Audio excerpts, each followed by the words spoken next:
Melbourne 2019 139 to 10-11 71. The other match today, Fitzroy ended their losing streak. They'd lost 6 straight. Now Richmond have lost 8 straight. Brett Stevens kicked 5 and Richard Osborne 4. Fitzroy 2013 to Richmond 14-14. West Coast Collingwood, then Footscray, Carlton just hanging on, Hawthorn, St Kilda and Essendon up to 48 points. As we look at the matches to complete this round tonight at 8:30, take note, Brisbane against Sydney at Carrara. The final match to be played at Carrara. It's the Gabba next year. A battle for the wooden spoon, maybe. And then tomorrow, terrific matches. Adelaide Geelong live from 2 o'clock. Footscray and West Coast, that's replayed at 5 o'clock. That's a big battle. And Melbourne St Kilda, highlights of that match throughout the afternoon. Hope you've enjoyed the replay tonight and watch for 7 and all the football throughout the weekend.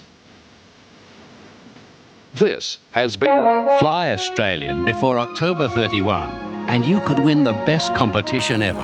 A first-class world trip offering the best hotels, best restaurants, the best of travel, and $10,000 spending money. There's even the best consolation prizes. Just use your boarding pass to enter. You'll always find the best on Australian Airlines. The way we do the things we do, the way we do the things we do. Well, a record-breaking night in many ways for the Brisbane Bears. They went out with a bang at Carrara. Gerard Healy's made the trip back. And you impressed with what you saw last night? Well, it was great to see the Brisbane Bears perform so well for their last game at Carrara. And while we're on Carrara, let's just say good riddance to that ground. It's not a football ground. It's an excellent facility. However, they'll be far better up at the Wacker where there's a real football... The Gabba. The Gabba. They can't come to the Wacker. Is there enough room? No, we won't have them. Last night, 3 votes went to John Hutton, a record performance in round 23. He kicked 8 goals to eclipse the record for that round. Matthew Campbell, well, he is one of the original Bears and he did particularly well off the half-back flank. In fact, the half-back line for the Bears dominated and they played most of the game up the ground trying to get a kick because that's where the game was played. Marcus Ashcroft was also very good, as was Michael Voss, Darryl White, Danny Noonan and a number of other Bears players. And that's the good thing they can glean from that game is that a lot of their... Here he is on screen, Michael Voss. Look at this beautiful pass. And that should have been taken by Hutton and Darryl White finishes with a goal. All young, exciting talent. And they've certainly got a core of players to build on. How quickly they can go up will depend on how much they can get from the draft. But for Sydney, well, rock bottom, I'm afraid, for the Swans. They really do. They played poorly last night with no spirit whatsoever. This man was almost suffered, was the first player in Queensland to suffer from frostbite, as Peter McKenna tried to say last night. The ball was very rarely in their forward line. Sydney Swans were killed out of the centre and they've got a lot of hard thinking to do. Was there aggressive wrestling before the game? There was a little bit of wrestling. There was a couple of reports. Darryl White got reported by 2 umpires and there was a bit of hip and shoulder, but nothing really untoward, Bob. Will Mitchell stay with Sydney? I hope so, Barras. I don't think that the Swans can afford to lose another star player. Will he stay? I don't know, Barras. I only know as much as you, and that's what I've read in the paper. Let's hope Mitchell has got one of those decisions. It's the head versus the heart. He likes living in Sydney, and I'm sure that's where he'd like to stay. However, he may be forced, in his own mind, to shift interstate to a place where he can play football at the level which he would like. So you're saying if you were he, you would go? If I was he, I'd have a very hard decision. What about, Gerard, what about Bob's idea with the draft, having... I don't think it's actually Bob's idea, but... Well, it's what he brought up this morning. Idea, yeah. Well, I think that's the only way to go, but the trouble with that, Bernie, is then you probably, if you give the bottom 3 or 4 sides extra draft picks, you probably ensure the likelihood of every club in Melbourne surviving. And from my point of view, and I think possibly the AFL's point of view, that's not really good for the game in the bigger context of the picture. Brass, what would you think? Well, Brass? Well, I've made my point on that very clear. But you've got to say, too, you perpetuate the problem then. If those bottom sides get those extra draft choices, suddenly there's no incentive to finish, say, above 10th. I mean, if you're having a bad season, you might as well finish in the last 3 or 4.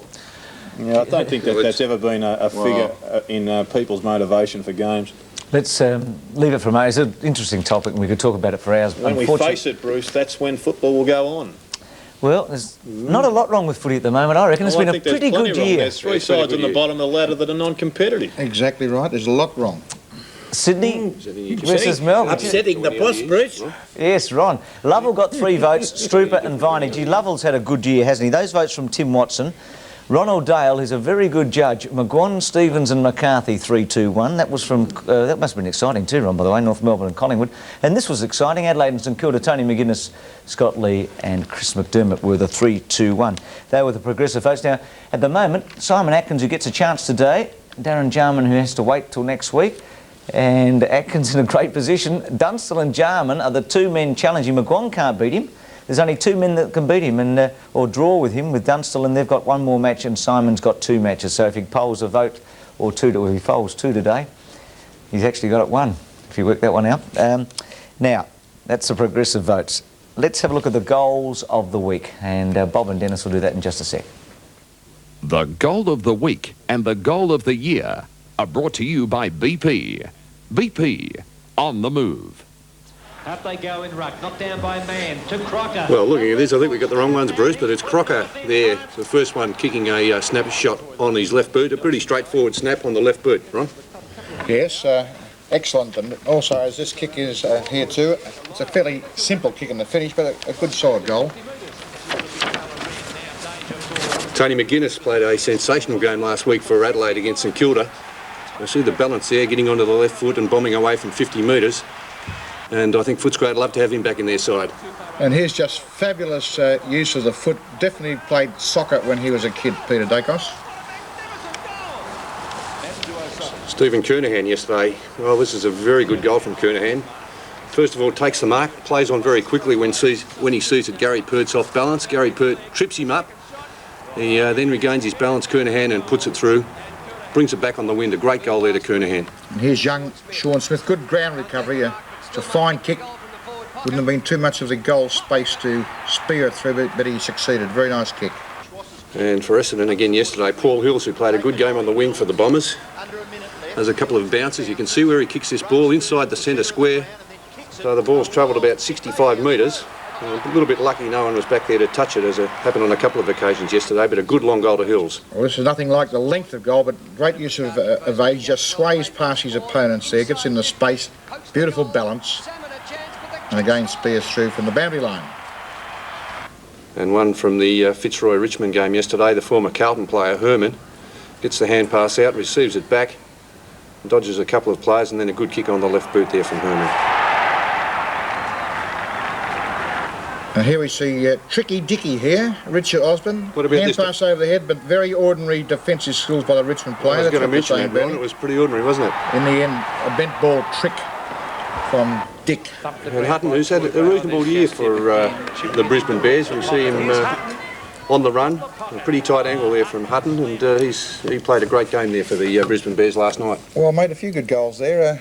I think we finalised on Stephen Kernahan because there's a lot in this goal, particularly in the getting of the kick in the first place and then the rest of it before he had his kick. The final hit of the ball on the foot, it's commonly called a kick, was pretty easy, but the rest that went into it was very, very good. Excellent stuff. A captain's goal. He's had a great year. I think we should have done it, Doc. I was just saying, by the way, just for the record, Kernahan winning with Christou the week before, 2 Carlton players. These are round by rounds.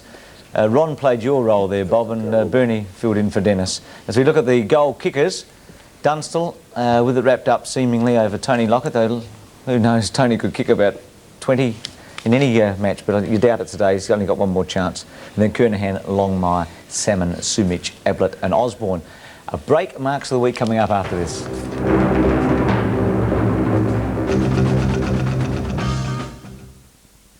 It's the most important Sunday of the year.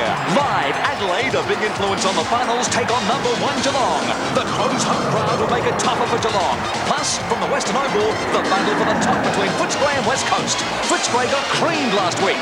West Coast heading for the top. A big day in the world of football today. Gold, I reckon, is where you find it.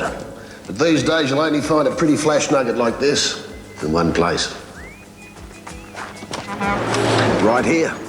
Every time you fill up with Ampol or buy Max 3 oil, you join Ampol's Australian Gold Rush. There's over $100,000 in gold and prizes to be won. Simply helping your country by buying Australian. Join the Gold Rush now. Australia's Ampol, as good as gold. If you're planning to carpet your lounge and dining room in genuine Stainmaster carpet, don't do it. Don't do it until you've seen this. Right now, Solomon's will carpet both your lounge and dining room in genuine DuPont Stainmaster for under $820 fully laid. That's right. Carpet your lounge and your dining room in this lovely Stainmaster cut and loop, fully laid for under $800. Proudly brought to you by Mitsubishi Motors. And some magnificent skill shown by the magician. Watch this, look, taking it right to the green. Beautiful mark. Peter Dacos. The same game last Sunday at the MCG. Gary Pert is really coming into top form. Terrific yesterday again. That's a fine mark. Flying from behind. It's all magpies because here's Michael Gafer showing tremendous skill and strength. A very good mark by Michael Gafer. Last Sunday at the SCG, Troy Luff. Very gutsy mark in front, going back a couple of paces, knew what was coming. Now, David Strooper, I'm not sure about this, Dennis. I think not the mark. There's David Schwartz coming up now for Melbourne. Good aggressive run at the ball, strong hands. Good mark. And I like this fellow, Jonathan Ross, and I think that was a very good mark. Took it all the way down. I think they St Kilda stole it right at the finish. Same game at Footy Park. He's done this for many seasons now. David Grant, strong pack mark again. And this is a very skillful and a very courageous mark by Scott Lee. Very good. Yesterday at Waverley, John Dorotich on the forward line after half-time, a pronounced influence on the game as a result of marks like that one. He was terrific. And here's another magpie in tremendous form. Watch this.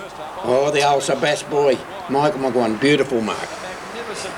Yesterday at the MCG, Sean Smith, who kicked a good goal earlier, takes a very good mark. And the last one we see, Troy Luff. Very nice, strong mark, and actually a very good mark. A lot of those, I enjoyed most of those marks today. I thought they were excellent, Dennis. And Luff had two. We're glad you're happy, Bob. Hey? We're glad you're happy. Well, it was, but of course, I had to give the one to the old Ballarat boy. And of course, he lived in Magpie. I suppose you know that, Bruce. And he is a magpie. Who? Mick McGuan. Mickey McGuan. That was a terrific mark yesterday. Now, just watch this for... He's got to watch the ball. He's got no eyes except for the ball. He turns his body at the right time, shows great skill, shows great courage, and above all, took a very fine mark. Played very well. And he joins Hall, Jamison, D. Jarman, Modra, Dunkley, amongst others that have been round-by-round winners in the marks of the year so far. Great by Mickey McGuan. Now, we haven't got all that much time, Bobby, but your selections today, because I'm very interested in those. The West Coast, St Kilda and Geelong. Fair enough. West Coast to beat Footscray. Dennis, your tips? Same three for me, Bruce. My team's playing at the Western Oval this afternoon, eh? Which My team's plural. You better show your true colours today, How many games Dennis. did you play for Footscray? Not too many, but I've got a couple of these scarves at home, and I'm looking forward to getting out there, actually. My two sides. I think they could have played you with one game before you went back to the West. It was meant as a compliment before. I think they've played over their head simply because they've got the most out of the players they've got. I hope that gets me through the gate. Bernie? I think Footscray can turn the tables today, Bruce. I think I'll go for Footscray, Geelong and St Kilda. Ron Barassi. Yes, Footscray, too bad to be true last week, and I'll go along with Bernie for the rest of those tips. Yeah, and I think Footscray have shown the ability to fight back on many occasions this year, Bruce, and I'm tipping them at Western Oval, St Kilda to win handsomely and also Geelong. So, very briefly, will Carlton miss out, gentlemen? Yes, I think so. I think so. Bit of a chance. On my sheet, I've got them missing. Okay. Oh, well, rubber stamp that. Says it all. That's it. Does it all. So the Blues at this stage up against it, but as Gerard mentioned a moment ago... Only by percentage, Bruce. Exactly, Bob, but that's enough sometimes, isn't it? That'll do it, yeah. It's been a year of upsets, so why should Hawthorn beat Melbourne, and why should... Go on, sorry, Ron. Just a question, Bob. What will the match ratio be next week? Oh, they'll all be even at last. He's got it. I got it. Only happens 3 times a year, Bobby. It's a bit like birthdays. Actually, it's remarkable. What only happens 3 times a year? Dennis, we have to go.